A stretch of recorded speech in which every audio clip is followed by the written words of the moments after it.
iatao if I yesu mawo na o ia lava le tali yo mana ongo so se taimi o ia lava na fetalai o le atu na tali mai Lea umate mana o ai va atua tua tali tonu wai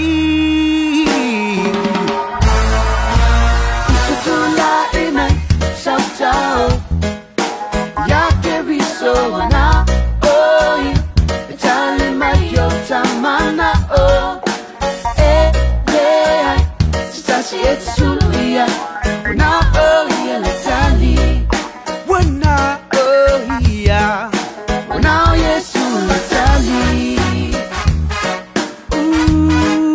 Ooh, yeah. Faiwa e mafatia, usatula imaya. Faangalo leo langa tuwai, salamo ma e tu mawai. Fo imaya Yesu, uia ole filemu. Natafaasa o luto mai oe I whainga tau le nei o langa Yeah Usatula I mai sautau Ya ke riso na oi E tali mai o tamana o lea Sitasi e tsuia Na oi e le tali Wana oia Now yes, Italy.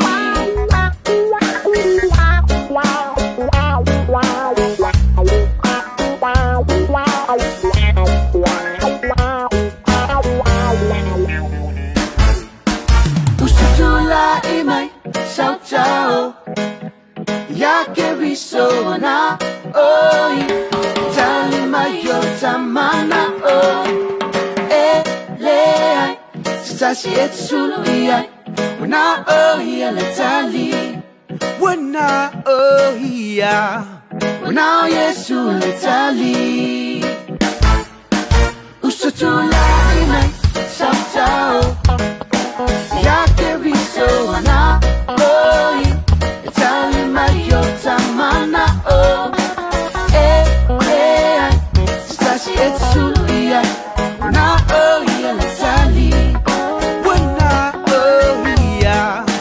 Now yes, Italy. Wana ohia. Now yes, Italy.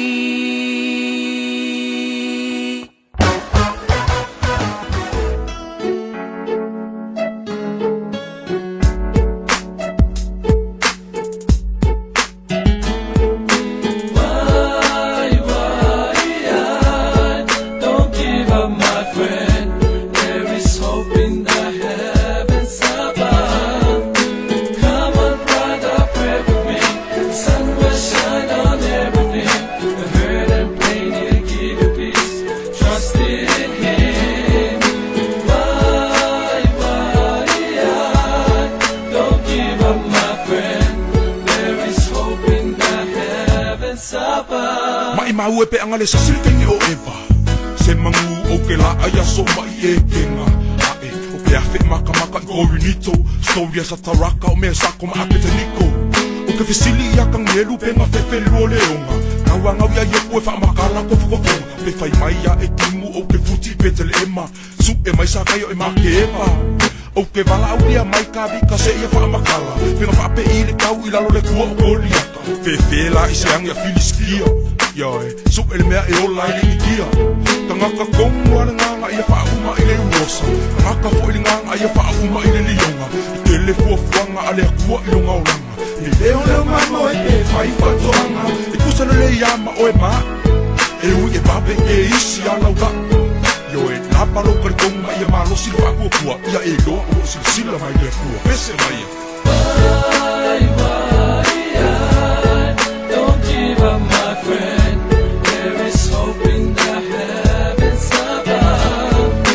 Come on, brother, pray with me. The sun will shine on everything. The hurt and pain, He'll give you peace. Trust in Him. Don't give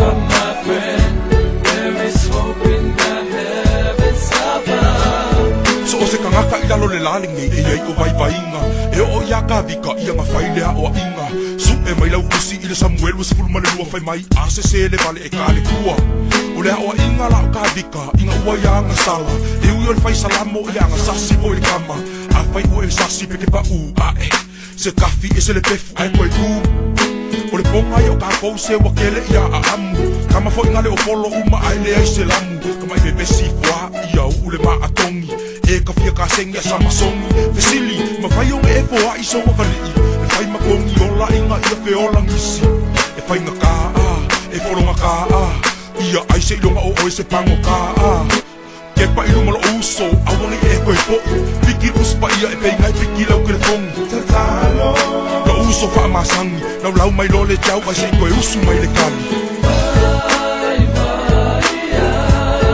don't give up my friend. There is hope in the heavens above. Come on, brother, pray with me. Sun will shine on everything. The hurt and pain, they give you peace. Trust in Him. Why, don't give up, my friend. There is hope in the heavens above. Life is so tough and it's getting so hard. Full of troubles and problems I can't. Temptations every day, I feel the pain. Just wanna give up, it's never the same. I turn to the left, right, up and down. Looking for answers, man, slowly I drown. This world is coming so strong. I keep asking questions, man, what's going on? But I can see a light shining on my face. With a soft voice and keep on praying. The Lord our God will never leave us, nor forsake us. He loves us so much, He gave His only Son for you and me, so we can have life more abundantly. He broke all our chains and now we're free. Man, Jesus is the answer for all our problems, y'all. Don't give up, my friend. There is hope in the heavens above. Come on, brother, pray with me. Sun will shine on everything. The hurt and pain, they give you peace. Trust in Him. Why, don't give up, my friend. There is hope in the heavens above.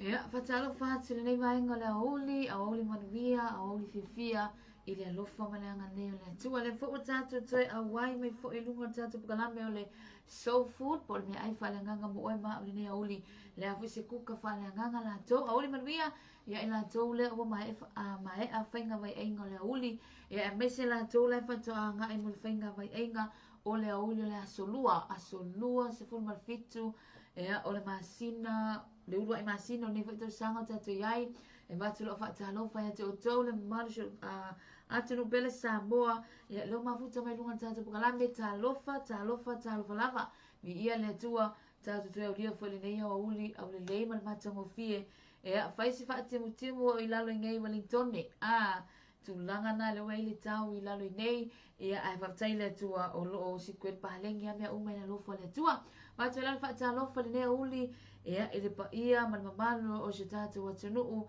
fe lava se tafa o lo e maua men tatu pukalame ia watu whaatalofa ia te oele lima whaatalofa mailo au ta whaatalofa le nea uli matango fie o le aso lua le tatu iai aso lo na lua talu foi o na alfa ele malo la tunuu ia i tiute mawhaiva o le neiva yaso foi po ngaluenga foi feanga iai foi i le aso ma le aso watu lalo wha malo lo sai malo le fa malosi malo fo tau ata i tiute mawhaiva e le o se me whaingo fie le ala po e whainga duenga to ia ngai mai maota malawa ia e whaptai le atua ana lese anua le puipuinga le atua ia tātou te le toi whenua i foi whaptai le atua le fo tātou toi whenua i lungo peo ngalu le ea ia la tātou pukalama le so food ia angai mai o mei tātou mafuta i lungo le tātou pukalame like and share tātou pukalame ia po ai lava la fakusa o ila share o le aso lua la tau i lunga tautua ale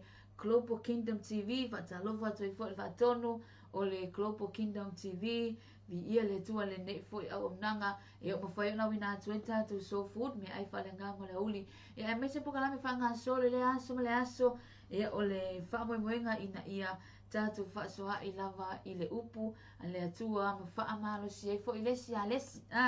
E a vai atu tele la tole sa ma futa mai, ea ili tātou pokalami mai le fo i le au le whaatalofa, ne uli talofa, ma lore soifua, awa uli manuia, awa uli fiafia, ea awa uli oli, i le lofa le atua, tātou iai le neipo kalame, ma lore soifua, alo maia, tātou pokalame le soul food, mo oe i le nei uli, ai mai sara tātou au tū le nawa ilunga, o Yesu le tali o umana onga, le sa tātou iai le aso nafi, i le tatalo, ma le whaatari tali, e a lea fuko tātou iai le nei aso, e ala i le tātou au tū, e pei ona tu ina atu lunga tātou soul food o Yesu o le tali o manaonga. Ka kunga siso o mai asika komenti. Se waku momola o whatalo whai la tole sa mafuta mai lunga tātou pukarame e haka ko me i menona ia lea e le tātou soul food o le nei fo i aso lua la tau e a tonu fo i e whai mafiso soani e a au ngā fo i mo oe mao ta auso e fo i le aso lona lua o le nei mai aso talu ona ta iai tiu te mawhaiwa o le nei mai aso muli ua tātou iai o le nei fo i mahasina o te au mai eno o tau soifua mara ua la vai i le pule wha asoa le atua mi ia i le atua te wha alofa atua i lai te oe le nei a uli manuia, a uli fiafia, a uli, a uli le manu malo lea o tātou iai wha alofa la i se o sista ya mali losa la mua siva mai all the way from Hawaii, aloha aloha from Hawaii, talofa, awoli manuia, good afternoon, good evening, good morning, good night, sivaenga wa ese kako taimi ese fo i tātou, le kemi le wei tātou ma kouringa i o lewa afternoon, lela lua tua tātou fa talofa, au le sivaenga la koe kikia, good night, o le sivaenga la wako a morning, ma rei fo mai e whanunga le lei, i le nei maenga le auli u tātou iai, whaatalofa atu la i le sunga ia mali losa le na saula na whaatalofa lo walua kua ilunga.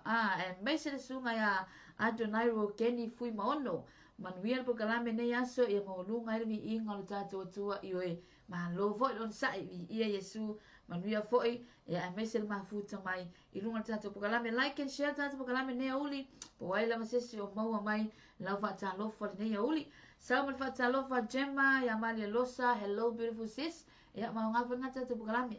Ki whaatalofa tu lesi uso, o lesi tuangane, o lesi foi paanga, lea foi masani o tatu, pe lava tatu, filosipi lava lunga tatu bukalami, pe ya tatu si ainga tasi lunga tatu bukalami.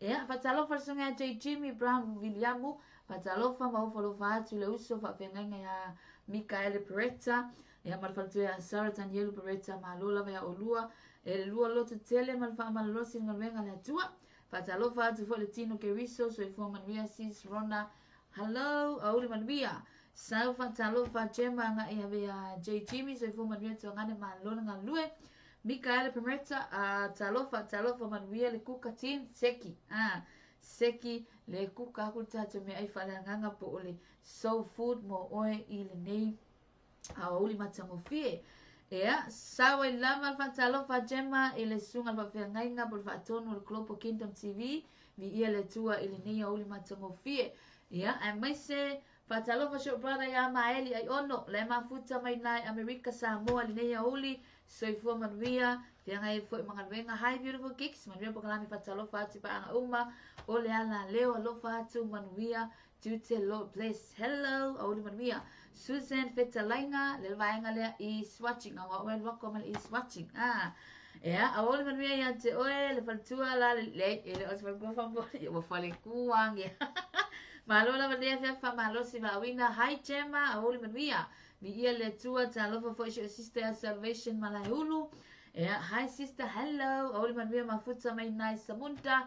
Ile vaenga le tate mese lo ofenga venga malu Angeline mai leoi ya pa malu rua pesi se ka ngolo swapa ile deia oli talofa Shirley Peniata awoli manuia foi ile mafuta mesho sister ya pule hai pule e ai mai se le ainga ma no falo mafuta mai le nei auli soifua manuia. Hi beautiful sis, hello. Patalofa show brother ya JR Lavea, malo bro, auli manuia ile vaenga le mafuta mai ngali kamar boku. Lo mai kamai kir boku. E auli manuia, ai mai se show tinaya salava iva all the way from I solo uta le mafuta mai ai. Ia o mei tatu tau fai whaatalofa. Le tatu te ilunga le whaatalofa o le whaamalo fo i le auli la tau. Ia a lei fai se whaamalo se ngaruenga. E pei a fai ngā le ase ngaruenga ngā whaia. Ai le lei o mangai o lo sawa i watu le whaamalo. Ki ora e malo le lei. Malo au pito o i lava se o maua tatu bukalame. O lesi maenga le kawa ia kulisi la ko bengi langa. Wahalua i lunga si siva si maenga lea. Ia maruaku wa ia tatu komeni. A whapera lele i haluatu lau whatalofa talofa. Sauma le whatalofa JR Lavea. Talofa sister hi from Colombia i Savai. It's me JR Anthony Lavea. Kai ke lele mea mama maole mea uho o le ia Colombia. Talofa. Le botele se la fai i ngai papa puleia le mafuta maisha brother ya JR Lavea. Ai mai se le tina matua ya sasa. Show sister ya Nila. Ma le tina ya Sami le mafuta manine auli manuia i Savai. Le botele se la fai i ngai Hawaii langan whaparangi ngā mako i Savai Hawaii. Tatu so food mo oile nei auli. So ma whaasoa mai. Kako o tatu so food. E le kako maruenga whai whaatasi. E watu o mai. Se kuka foi. Ma ngai e kongi mai foi ngari kongu. Sau le maasima. You know e seki ya. Mai le fiu po le fiu. Len karangoa ia pasta ngafi. Ke ia leo mangongi ma ngai e kako kuka le auli. Whaale ngangalo tano atuai. Awau te iloanga ua mai. Ia le tino le si foi la fatua ngai. E whaile lancho le auli la tau. Ia vatu ala tatu whaatalofa ne auli talofa. Manuela o nanga sis. Whautai pule. Ai mai se le sunga le awa o ia petelo mafuta mai fo e lisi vaenga le sa ko meni mai sunga ia pila talofa oli manuia fa malulu watu le mau aku lo ko me kuso le nga mau aku lo vai ai peta e wasilo wange oi wa vave ya le anu le ai fa talofa ti oe ia lo mafuta mai le nei oli matango fe awana ingalo like and share tatu bukalame I lunga la o nanga ale tatu Global Kingdom TV I le oli hi Uncle Tito oli manuia ya Tito leo mafuta mai le nei auli kusanga le sawa o Tito e whemelo ma Tito singa smile le auli. Sawa le aka foi ngale le fa ngai Tito le kulanga vengale loto fia o vaila awa nga. Lo fonga fia Tito. Ya whemelo ma Tito. E le leia lo fonga fia ma te talo. E le angale le fa Wai e makwai. Akako aseki a Jesus seki vale vai po le auli le solua la tau.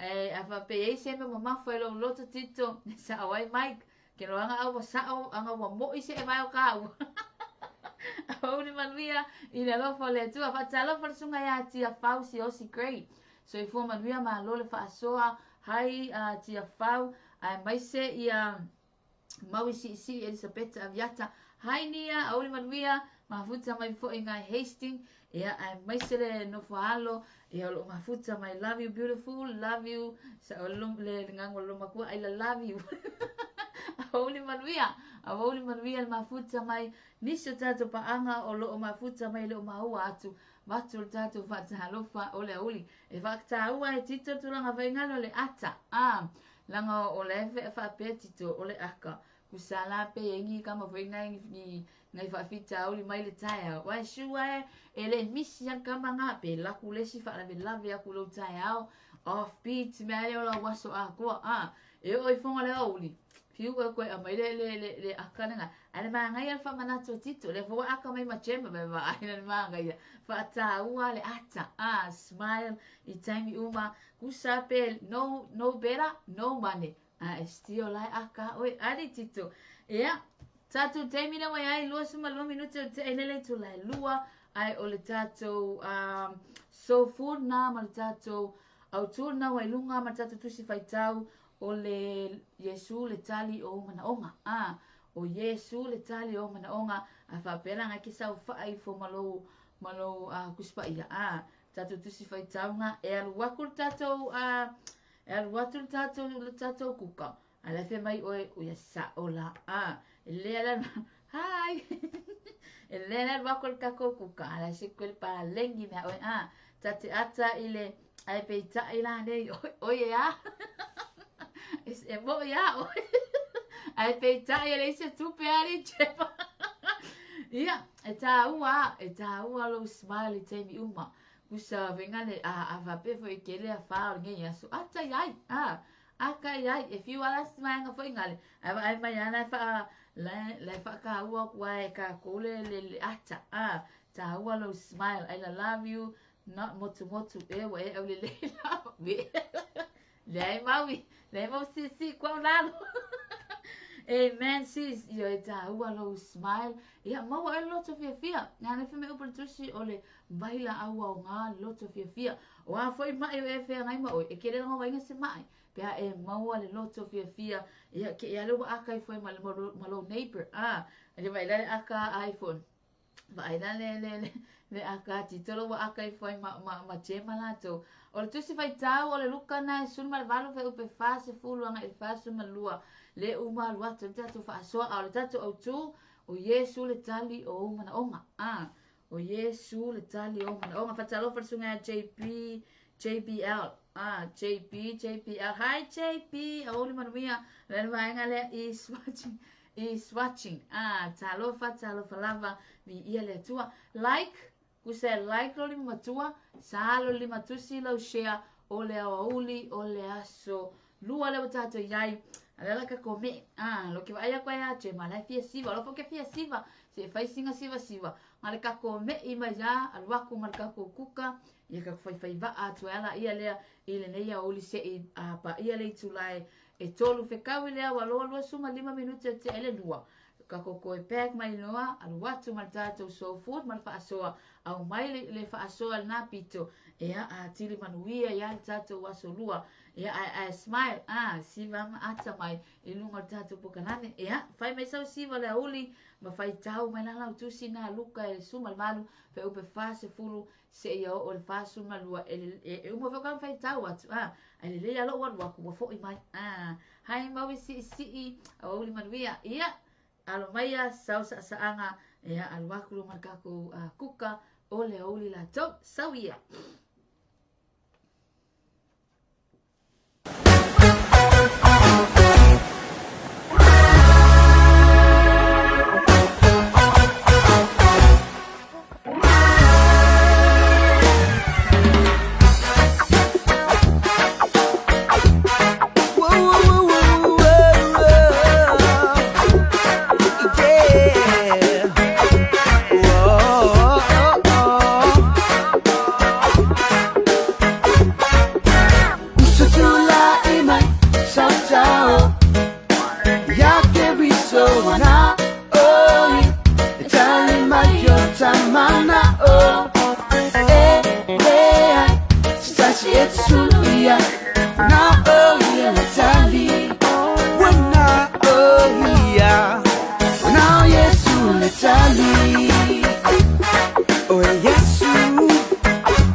Yo manong so se taimi o ia lava na fetalai o le atu na tali mai me uma te mana o ai va atu tali tonu wai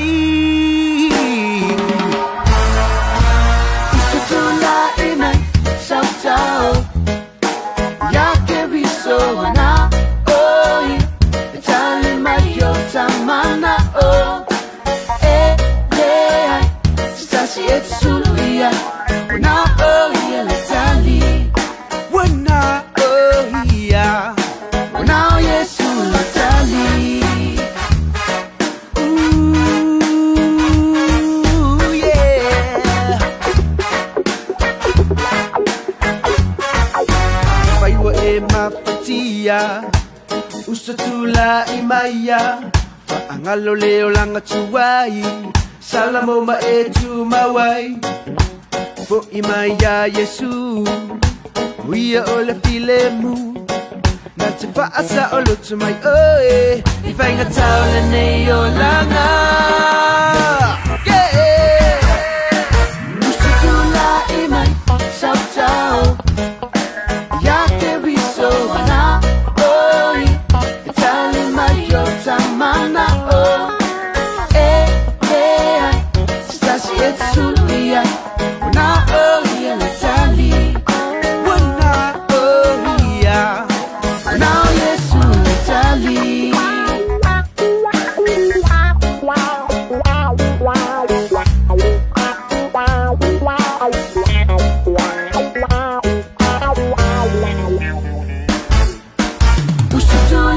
imai Sao tau Ya ke riso wana oi Tali mai o tamana o leai Stasi et suliai Wana oia le tali Wana oia Wana Yesu le tali Usutula imai Sao tau Ya ke riso wana oi Tali mai o tamana o Stasi et sulia Wana oia le tali Wana oia Wana Yesu le tali Wana oia Wana Yesu le tali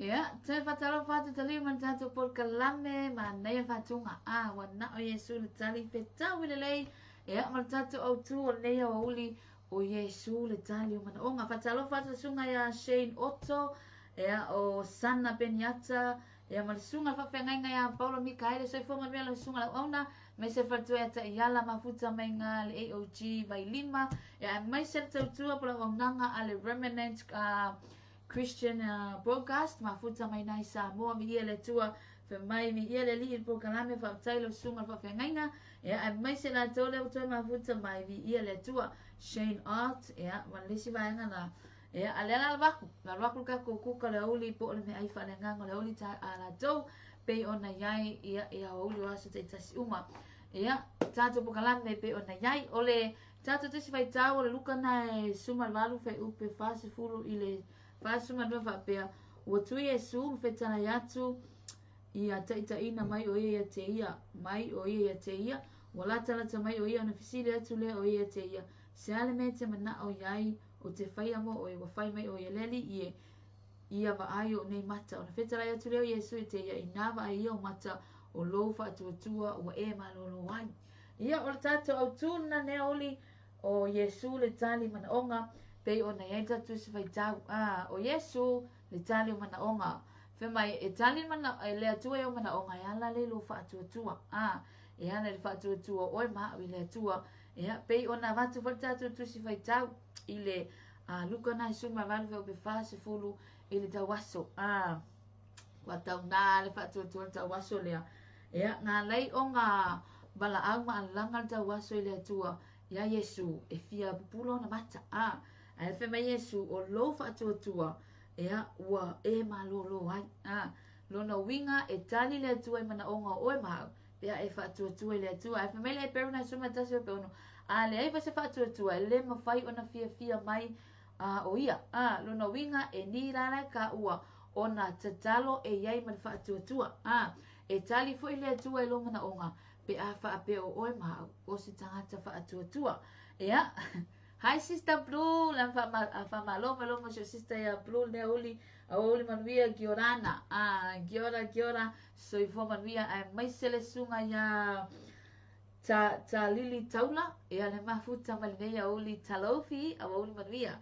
Ia o tatu fa sona ne uli mai sele manatu mo mua fo tatu o tu pe ona yai e ala ona tali le atu lo mana au ona o el tangata fa tu ka ko aile i le tusi le sa tu inatu le au tu e ma le tusi le sa avatu e ana foi upule sa fai tau atu e taua lo ta fa tua ile tua ea ele a fa fa mel e peru a le fa se fa tua ta ua ele fia mai le tua lo na winga pe ona ile aso nafi o le talo mo fa tali ai tali yes a fa mai ngai e yesu le tali o mana onga ia e tali le tua i lo mana onga ma lo mana onga pe a fa a pea o oe ma o le tangata fa tua a mai le tau aso le fa te inga le uli nei le fa mai le Yesu o le ase me te mana o e te whaia mo oe pe siri ngai Yesu e tari me mai le ali ia wa ai o nei mata ia wa ai o nei mata la la ya foi fa mai lo me Yesu ia wa malo lo le tau aso le ona le fa tua o le fa tua le tau aso na langa le tau aso ia Yesu so le ka aso maka ala si kwet pa le ngel fa longo ka al tau aso kusanga nga fa longo al tau aso ia Yesu manguele ele ilo ele e tau aso fo lingo Yesu alenga nga maliu i fo Yesu e fe mai lo ma tau aso Yesu alanga lo ma tau aso e ela le nga kupu fe mai la e fe puna tso mai fe mai uva vao ia te ia o e na mua ina ia fa longo ia peitai ua ia atili ai ona alanga le alo tavi tai e alo fa mai te e le me kupu ka waso si vai nga foi le nga mua usale alanga mai si ka waso e fe me si vai nga la her ka o filo ba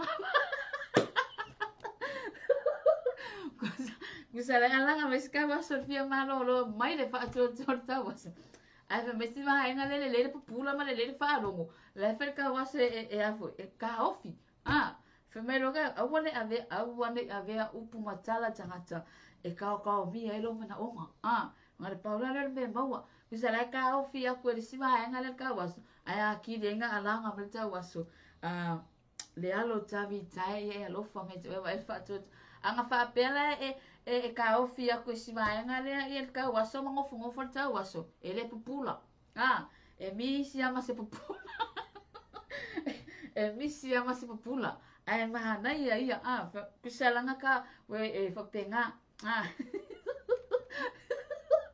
ta ofi ta wala pongal me mama ai vai le tau venga ke ro le mana tu mo ta tu ole e tali le tu e ale lo fa tu ai fe mai e su i ka waso o lo fa tu wa malo lo ai anga fa pele fe aku ia tito i ka waso he utu vai aku la tito ka waso e ku mango foto waso le alama e o mer ke minga europeo ke ka waso le pula ai fe mai le ai on kusa pe ka o fia ko vai nga yo mai ko vai ka waso ai kiringa alanga mer ka waso pe mai no fari wa kulo mai su fe mai e ka ai mai ta waso e te ia kusa la fa nga fa alongo o le mea ko ele anga le vai ko akilia ko service al fa alongo ka waso o ka ko la le fa alongo ko le vai ia sa wa ka waso i lo le me fai ai le ka kusa le ka waso le tino ka waso le o ka ko na le nga mua mai kwa e dua me ai e o male dua e ka waso le nga ko fa le ko mo ko ma fa tongon me mo ai ta ai o le tatu o Yesu le tali o tatu mana la sa o le tatu mana tu mua o lo fa tua ma lo fa tua mai al ka waso la songe ka ko wo el ka waso e fai ma fa ta inga mai se tatu au tu ne oli e ana na tali le tu e lo mana onga ole fa tua o ma langa le fa e fa ma ngia le upa le tua fe mai foi la le pe ale ai so fa tua ia e le fia le tua ia ka ua no ngo winga e mi si ka ua se malolo ia el kulanga winga le fi ka kali e ke lang vel menga linga fi wi se fa akali la tu mana onga sa tsalo ai langa e no faith e sa awale de kala le supu e mi hi a ko se fa tua o yai ai ta ua ia ole fa manatu fel ne ole me se tatu so food e kisara ke kala ngo ai ma ai u mo kala ngo ai bingi mai lo mangi e se fo iale le manatu le si va nga pe ona e tatu fa so na nafi ona nafi le se tatu tala no ele fa tali ma te talo ma fa tali o ngei lensa va tu tatu o Yesu le tali o mana onga le ana ka ko mai ka waso fe mai la nga awa ole kuso ole aka whake ka ere mai i tau aso. E ike mi fo ingale e kau fio fiera te talo. O nga leke wa ai fo elis ka ngaka. Ma bea, o i rei kere fiaru fung kalong ai ki kira mle maha anga lali. O isi kemi rei fia, na oe e mako e fia alu ai, e nga lue maku a kualo uloto i lea tua. Ai pe tai, mako e fea oi kala ka ngaka. O le sifa penga, e mako e kuka i ara waunanga. Ea onga ole tulanga wengale ole o kau mie i la ngona o manatu tangata. Ai taua i ole whatita ingale a mai po ole au tū foi. Le kau waso fe mai ua vavao ia te ia e na mua ina ia whaalongo ia peitai o ia. Wāti reina alanga le tau waso mawhai aku. Le alo tavi tai, ia e alofa mai a te au. Nona winga o le whaatua le tau waso na pupula yo na mata. Ngā le pupula ka waso, fe mai lo marka waso, o Jesus la le. Ngā le service o le wa ai al tau waso, fe mai lo marka waso sole. O na wa ai fe mai lo le veu pa whātol, o na wa ai lo leo o na mata. Ua muli atu te ia, ua vivi atu lea tua, ua iloa atu ai le nu uma, o na lato vivi atu ai lea. Ngā whae mai le whata oto nai, like, o leo ke kangoa kukulang wenga le kau mia. A wale a vea ia upu matala tangata e tau mia ilo mana onga. Le whae mai le whata oto nai e lua iwa whae upe lua lima. O le whewhai tangata e tupu ai le mai lei a o le whaatua le ali e wha mamaluina o ia. Longo winga a wha apea le ua wha mautu mene a whiong pa ia le atua. O le mai lei ni mea. O le mai lei ki a porolo whewhai fwod kangaka. Longo winga. Le se mea la a whewhai fwoi les. Ia e whewhai kangaka ola fwoi peo kako. E mea whewhai fwoi. E sa o ele anganga le whewhai fwoi. Longo winga e le ni langa ka whewhai. Cause o le ua whamanatu mai e tupu ai le mai lei a o le whaatua i le alii e wha mamaluina o ia.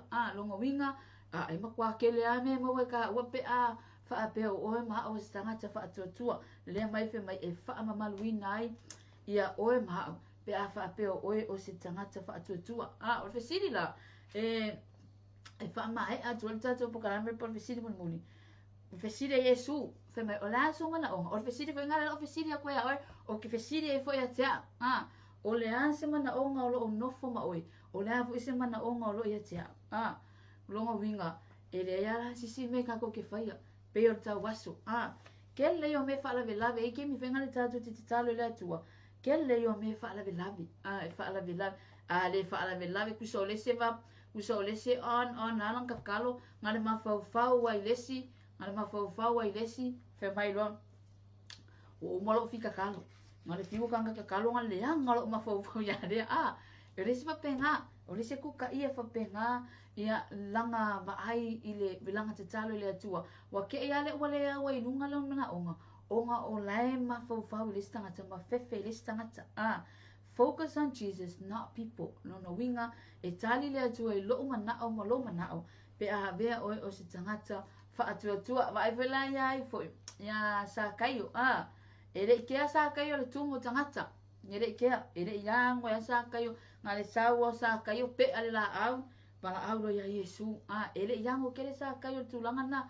Kusa e re ikea sa kaio polo kua kere nga kapau ane mea sa kaio.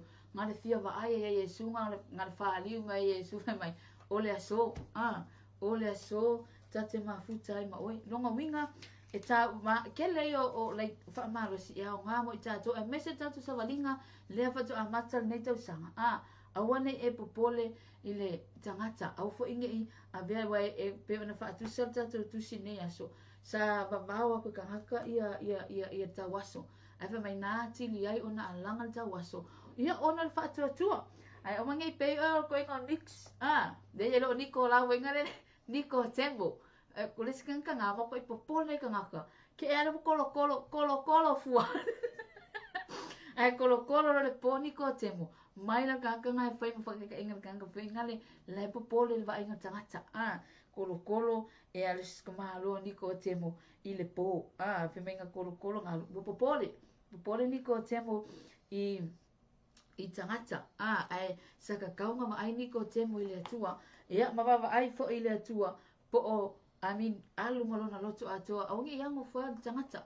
e ke va ai lo kangaka ia sa biala se me e mama wala o me se talo lo mana onga ai e focus ai le tua ma e fa tua per fa tua ale tawaso ko e wo for kangaka ma ka waso le va ai la ngona le ka waso me ka ma fai la langa lor tawaso ya Yesu ia fe mai lo mar ka waso le ai la o i ala e mau ai lo fa o tanga pe fo le lua le tupu fe upe mata upe ono fe upe sulu ma le suma fitu mai fe mai ona tatalo ai lo Elisaia o fa ape atu le ia e fa pupula ona mata ina ia nai loa ona fa pula ina le li ona mata o tau le ona i loa ai le ia fa auta fo i wa tumu le maunga i sol fanua mo kawi o tafi wa lato vanga vangai ia Elisaia ia o le foi fa ke inga ma ngai anga mo ka ko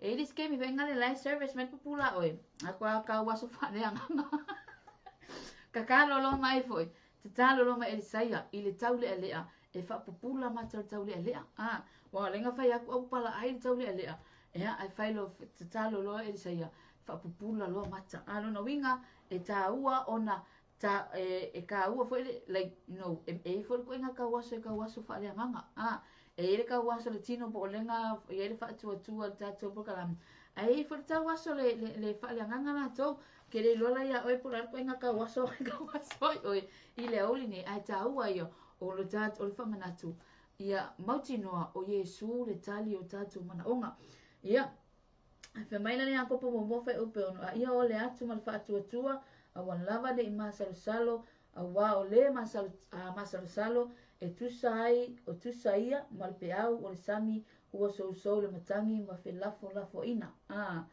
ia awane manatu ia o le sivoi mea nga o le kanka fa alo tolua ma le masalo salo ia e misi ko a se kare maua no na winga e ta ua lo ta o le atua ma le fa tua ma le motinoa pe o na iai le e peru na sul matasi lango mo kingoa kusa pe kere va aina kusa pe kere o va ai o kingo mai have faith in God ya yel fa tu e te oe awange i ala kwa le si fa se sero ma fa wa e mi fa penga e fa la ve fo ingali ala le fe mai ia ole atu ma le fa tu awala valange i masal salo o le fa le anga me o skenga nga masal salo la na fe mai le fa kusanga Yesu ole fa tu saina o tangata masal salo peo pe o le sami fe ngali ngal fe la fo inga le lo po fe me alu nga iai ai ma nai ia o le avea o ma au foi te fa de tato fa alu tolua ai o tato te talo le atua ma lo tato fa atua ma alanga le atua pe o le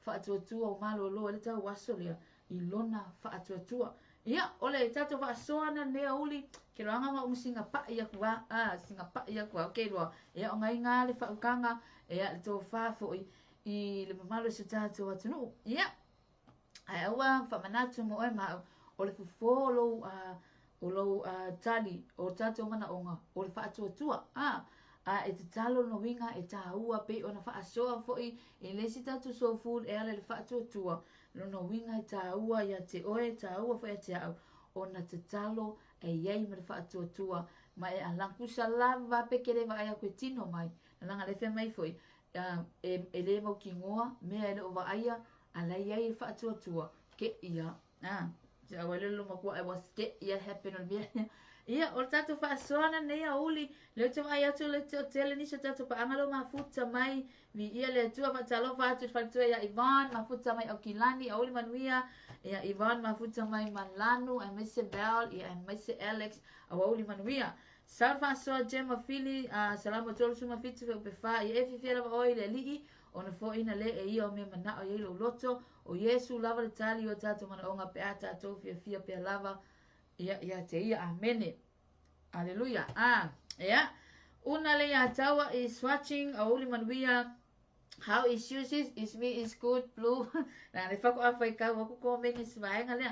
Sunga ya vai o manu le ota le mafuta mai hello the mai lo ma blue her. Ta ofita walanga. A uli manuia ka ofi pau le asi joe. Le fe mai ia le vaenga nga ka ofi le fe mai le ka wasto. Ia la ka ofi no ke pupula.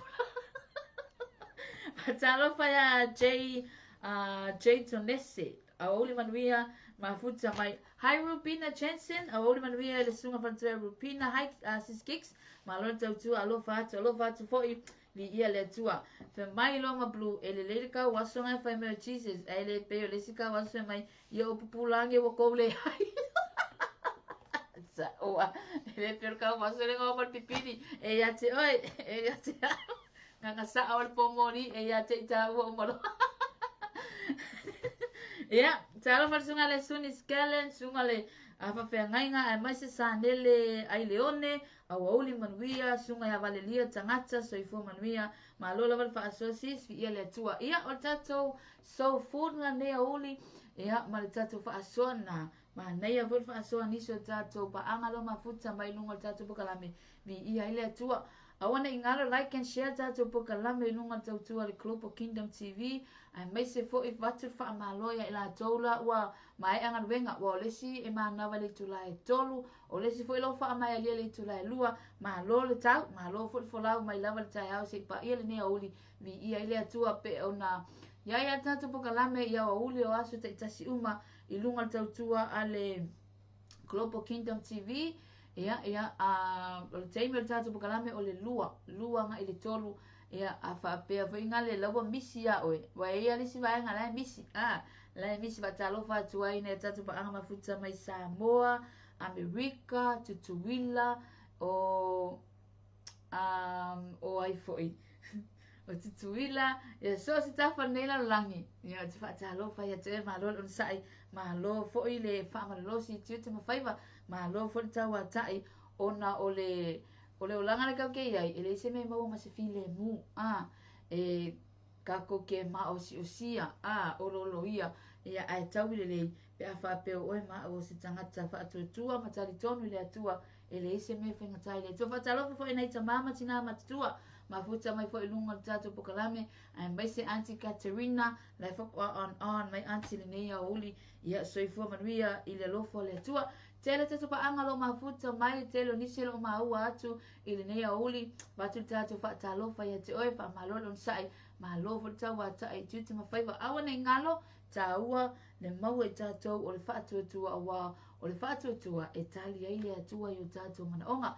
ia o tatu fa soana ne uli fe tau ile ma tatu temi ia ai mai se foi le nei va yaso tatu yai e taua lo ta fai mea fatu mal fatu tu ile atua ia malota le tonu le se me fenga tai le tofa talofa tu sunga ya ndiva fa alongo le mafuta mai lunga tatu pokalame va ngale I swatching I havi ia le tua tatu pokalame na ne uli se upu fo wale to tamali se upu wasala fo ia ala ile ne uli ala tatu pokalame fa mangala o ona le atoa ai ile ngale le tua I tuti ma faiva ne aso tuti ma faiva o tutoe ia ile ngale le tua tau fa mai ina fo tuti ne aso e ia ile anga lele atua tatu pero ia te hao ile teimi masani le tulai lua ile tolu anga lele atua e mea uma ona Yesu amene tofa soifua hey hey hey hey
fai Yesu mawo Una oia lava le tali Yo manong so se taimi Oia lava na fetalai Ole atu na tali mai Lea umate mana o ai Fa atua tua tali tonu wai Isutula inai Sautao Ya keriso wana oi Itali mayo tamana o Lea Sitasi etsulia Wana oi eletali Wana oi ya Now Yesu natali Ooh, yeah Faiwa e mafatia Usatula imaya Faangalo leo langa tuwai Salamo ma e tumawai Fo imaya Yesu Huia ole filemu Natafaasa o luto mai oe I whainga tau le nei o langa Yeah Usatula I mai sautau Ya ke riso ana oi Itali mai o tamana o ai Stasi et sulia Wana oi eletali Wana oi ya Now Yesu letali